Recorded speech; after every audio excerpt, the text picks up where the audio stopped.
अस्सलामुअलैकुम वरहमतुल्लाहि वबरकातुहू। नाजरीन, आज मैं एक नई वीडियो आपके लिए लेकर आया हूं जिसमें मैं आपको दिखाऊंगा कि हिंदुस्तान के 10,000 लोगों ने अपने ऊपर जुल्म कर लिया। वो लोग कौन थे? हिंदू थे। उन्होंने अपने ऊपर अपनी जानों पर जुल्म क्या किया? हिंदू मज़हब को छोड़कर बजाय इसके कि वो इस्लाम को कबूल करते, सीधे रास्ते पर आते, उन्होंने सनातन मज़हब को कबूल किया है। और आज की वीडियो में आप देखेंगे कि वो सारे 10,000 लोग भरे मजमे में हलफ उठा रहे हैं, हिंदू मज़हब को छोड़कर सनातन की तरफ जा रहे हैं। तो आइए इसकी ये वीडियो देखिए और इस पर डॉक्टर जाकिर नाइक साहब का तबसरा सुनते हैं, वो क्या कहते हैं। उन्होंने एक क्लियर कॉल किया कि आज से जो भी कन्वर्ट हो रहा है बुद्धिज्म को, वो किसी हिंदू गॉड और आइडल को वर्शिप नहीं करेगा। मैं ब्रह्मा विष्णु और महेश को कभी ईश्वर नहीं मानूंगा, और ना ही उनकी पूजा करूंगा। मैं राम और कृष्ण को ईश्वर नहीं मानूंगा, और ना ही उनकी कभी पूजा करूंगा। मैं गौरी गणपति आदि हिंदू धर्म के किसी भी देवी देवताओं को नहीं मानूंगा, और ना ही उनकी पूजा करूंगा। ईश्वर ने अवतार लिया, इस पर मेरा विश्वास नहीं है। मैं ऐसा कभी नहीं मानूंगा कि तथागत बुद्ध विष्णु के अवतार है। ऐसे प्रचार को मैं पागलपन और झूठा प्रचार समझता हूँ। मैं श्राद्ध पक्ष कभी नहीं करूंगा, और ना ही कभी पिंडदान करूंगा। मैं बुद्ध धम्म के विरुद्ध कभी कोई बात नहीं करूंगा। मैं कोई भी क्रियाकर्म ब्राह्मणों के हाथों से नहीं करवाऊंगा। मैं इस सिद्धांत को मानूंगा कि सभी मनुष्य एक समान है। मैं समानता की स्थापना के लिए प्रयत्न करूंगा। मैं तथागत बुद्ध के अष्टांग मार्ग का पूरा पालन करूंगा। मैं तथागत बुद्ध के बताए हुए 10 पारमिताओं का पूरा पालन करूंगा। मैं प्राणी मात्रा पर दया रखूंगा और उनका लालन पालन करूंगा। मैं चोरी नहीं करूंगा, मैं झूठ नहीं बोलूंगा, मैं व्यभिचार नहीं करूंगा, मैं शराब नहीं पीऊंगा। मैं अपने जीवन को बुद्ध धम्म के 3 तत्वों के अर्थात ज्ञान, शील और करुणा पर ढालने का प्रयत्न करूंगा। मैं मनुष्य मात्रा की उन्नति के लिए हानिकारक तथा मनुष्य को ऊंच नीच मानने वाले अपने पुराने हिंदू धर्म का पूरी तरह से त्याग करता हूँ, और बुद्ध धम्म का स्वीकार करता हूँ। ये प्रतिज्ञा एक बार और लेंगे। मैं मनुष्य मात्रा की उन्नति के लिए हानिकारक और मनुष्य को ऊंच नीच मानने वाले अपने पुराने हिंदू धर्म का पूरी तरह से त्याग करता हूँ, और बुद्ध धम्म का स्वीकार करता हूँ। मेरा ये पूरा विश्वास है कि तथागत बुद्ध का धम्म ही सही धम्म है। मैं ये मानता हूँ कि मेरा अब नया जन्म हो रहा है। मैं ये पवित्र प्रतिज्ञा करता हूँ कि आज से मैं बुद्ध धम्म के अनुसार आचरण करूंगा। डॉक्टर बाबा साहब अम्बेडकर की जय। डॉक्टर बाबा साहब अम्बेडकर की जय हो। हम लोग श्री कृष्ण को सबसे बड़ा भगवान मानते हैं, जब हम हिंदू शास्त्र पढ़ता हूँ उन शास्त्रों में लिखा है कि श्री कृष्ण ने शंखचूड़ के बीवी तुलसी देवी को बलात्कार किया, तो क्यों हम एक बलात्कारी को भगवान माने?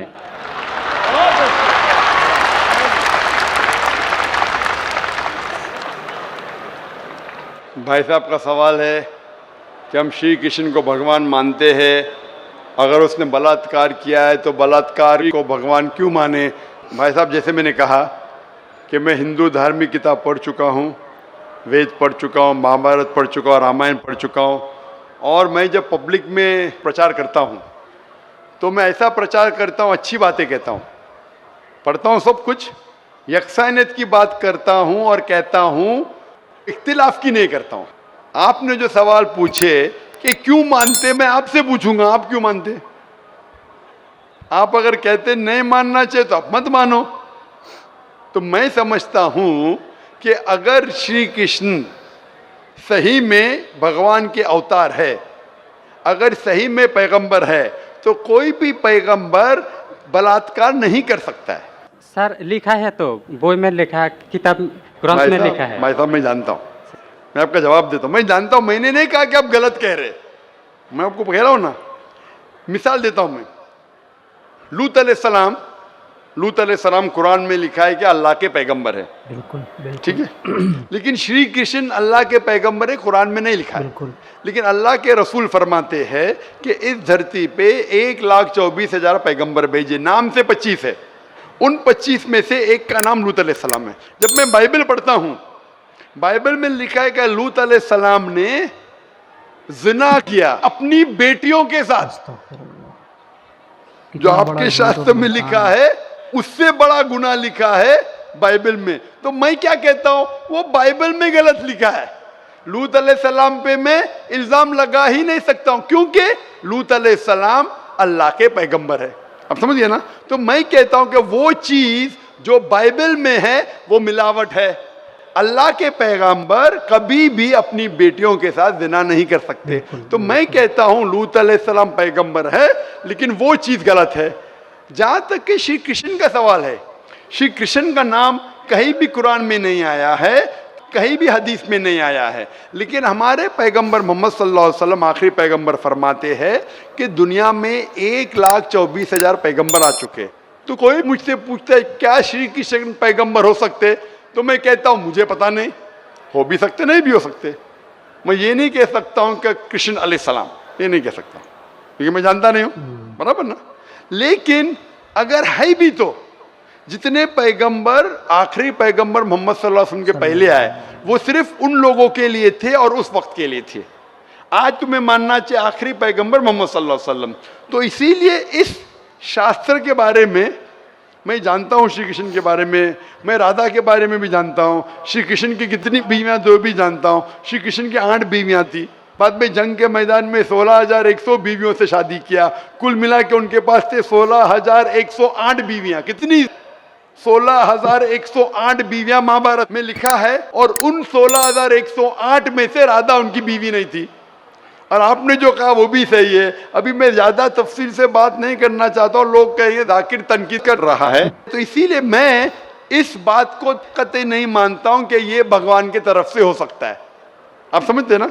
अगर श्री कृष्ण खुदा के अवतार है या पैगंबर है, तो कोई भी पैगंबर ऐसा नहीं कर सकता है। आप समझे ना। तो इसीलिए ये चीज मैं नहीं मानता हूं। आप मानते ऐसा कर सकते हैं श्री कृष्ण?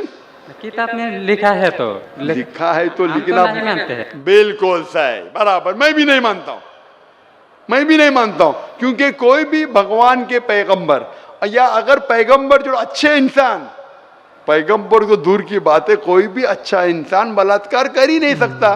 पैगंबर तो दूर की बात, आप समझे ना। कोई भी अच्छा धार्मिक इंसान बलात्कार नहीं कर सकता है, तो सवाल उठता ही नहीं। इसीलिए मैं लोगों के सामने ये सब पेश नहीं करता हूं, नहीं तो लोग बोलेंगे ये झगड़े लड़ा रहा है। आप समझे ना। मैं झगड़े लड़ाना नहीं चाहता हूं। कुरान में नहीं लिखे क्या, जो चीज यकसा नहीं है वो पेश करके लोग को लेके आओ। कुरान में लिखे जो यकसा है उसके बारे में बात करो, लोगों को करीब लेके आओ। तो मैं आपसे पूछना चाहता हूं कि आप मानते खुदा एक है? पहले और थोड़ा बोलने दो। बोलिए। तो ग्रंथ में ऐसा क्यों लिखा गया है? कुरान में तो टॉप क्लास है, एक भी सवाल ऐसा नहीं है, क्लियर एकदम फर्स्ट क्लास है। क्यों लिखा बोलता हूं मैं, क्यों? क्योंकि जैसे मैंने पहले कहा कि वक्त के दौरान ये जितने किताबें कुरान के पहले आई वो महदूद थी, एक वक्त के लिए, एक लोगों के लिए।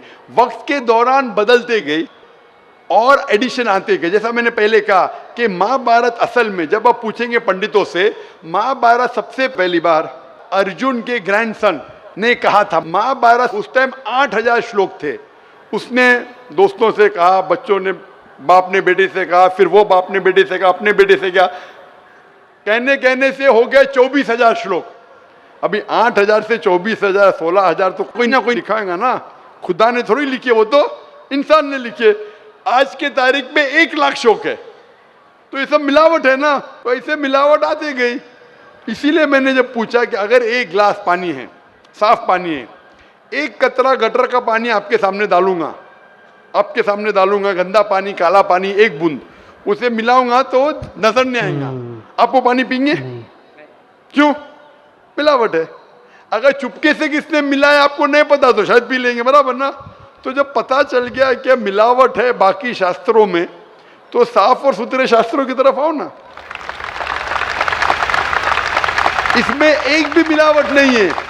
चैलेंज है कुरान में, कुरान का चैलेंज है। इसीलिए जो लोग तनकीद करने की कोशिश करते हैं, एक फेमस आदमी है विलियम मोर, जो बहुत तनकीद करता है इस्लाम का। तो ये विलियम मोर ने, जो सबसे ज्यादा कट्टर खिलाफ था इस्लाम के, 200 साल पहले लिखा कि एक वाहिद मजहबी किताब जो 100% अभी तक के हूबहू वही है, जरा भी मिलावट नहीं है, वो था ईसाई। उसने कहा वो कुरान है। तो जो तनकीद करने वाला ऐसा लिख रहा है कि 100% वाहिद किताब जो 100% अभी तक सही है वो कुरान है। तो इसीलिए अगर आपको पता चला कि बाकी किताबों में मिलावट है, तो आप सही किताब की तरफ आ जाओ, कुरान की तरफ। आ गया, हम 2 भाई एक साथ, 2 भाई साथ में, माशाल्लाह, 2 सवाल 2 भाई। अच्छा, माशाल्लाह। भाई आपका नाम क्या है? आपका नाम क्या भाई? मेरा नाम सुब्रत पाल है। और आपका नाम? टोपू पाल। टोपू पाल। माशाल्लाह, 2 पाल इधर आ गए। माशाल्लाह। आप दोनों मानते हैं कि खुदा एक है? जी हाँ। आप दोनों मानते हैं कि बुत परस्ती गलत है, मूर्ति पूजा गलत है? जी हाँ। आप मानते हैं मोहम्मद सल्लल्लाहु अलैहि वसल्लम आखिरी पैगंबर है? जी हाँ। आप मानते हैं? आपको कोई भी जबरदस्ती कर रहा है इस्लाम कबूल करने के लिए? नहीं। कोई भी जबरदस्ती नहीं। कोई भी दबाव है? नहीं। आप अपनी मर्जी से करना चाहते? Yes sir. कोई भी रिश्वत दे रहा है? नहीं। इंशाल्लाह। तो मैं अरबी में कहूंगा, आप उसे दोहराइए। अशहदु अशहदु अल्लाह अल्लाह इलाहा इलाहा इल्लल्लाह इल्लल्लाह व अशहदु अन्ना मुहम्मदन अब्दुहु व रसूलुहु। मैं शहादत देता हूँ कि अल्लाह के अलावा कोई माबूद नहीं और मोहम्मद सल्लल्लाहु अलैहि वसल्लम उसके पैगंबर और बंदे हैं। माशाल्लाह। अल्लाह ताला आपकी जिद्दोजहद को कबूल फरमाए, आपको सबसे बेहतरीन जिंदगी दे दुनिया में आखिरत में, और आपको जन्नत नसीब फरमाए, और आपके जरिए और लोगों के दिल के ताले खोले इंशाल्लाह। सर, एक बार आपके गले लगना चाहता हूँ और एक कुरान मुझे दे दीजिए। ठीक है, अब आ सकते हैं ऊपर। अगर ये नगमा फसल गुलो लाला का नहीं पाबंद, ये नगमा फसल गुलो लाला का नहीं पाबंद, बहार हो के ख़ज़ां ला इलाहा इल्लल्लाह, बहार हो के ख़ज़ां ला इलाहा इल्लल्लाह।